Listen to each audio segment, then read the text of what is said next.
Our next guest is facing mounting criticism for a tweet sent moments after the capture of the second bombing suspect. New York State Senator Greg Ball wrote this. So, bleep number 2 in custody. Who wouldn't use torture on this punk to save more lives? But he's sticking by what he says, and he joins me now. Good morning to you. Good morning. How are you? I'm doing just fine. So Friday, obviously, you were watching what was unfolding on television. I was actually on a treadmill running about 8.5 miles. I think I was 8 miles in.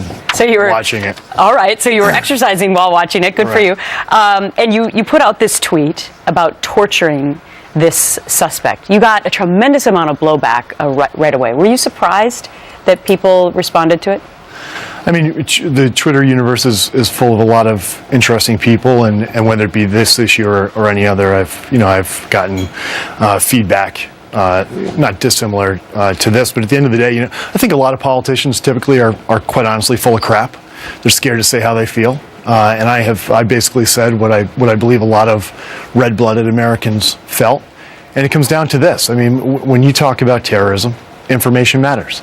And if getting that information, including torture, would save one innocent life, including that we've seen children, would you use torture? And I can tell you that, I would be first in line.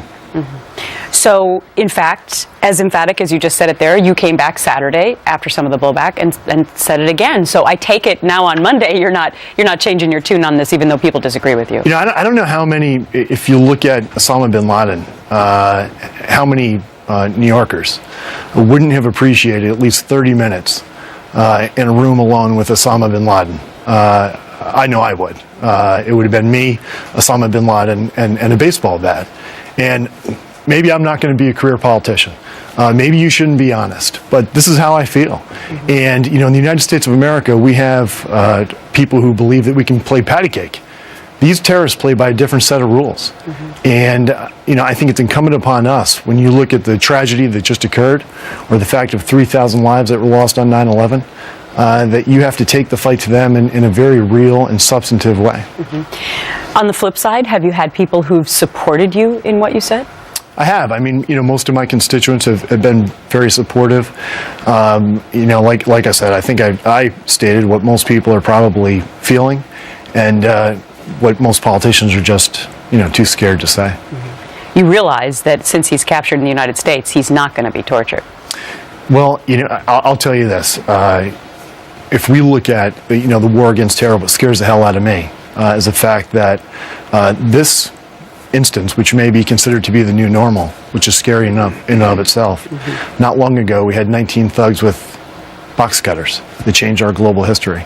And it's increasingly likely that a small group of well-financed people are going to be able to really bring this country to its knees. And it's easy to debate this in ivory towers and editorial board meetings, but America better use this as a wake-up call and realize that they're playing by a different set of rules. Well, I think a lot of people respect your candor. They may not agree with you, but they may like what you said about politicians finally saying what they really think.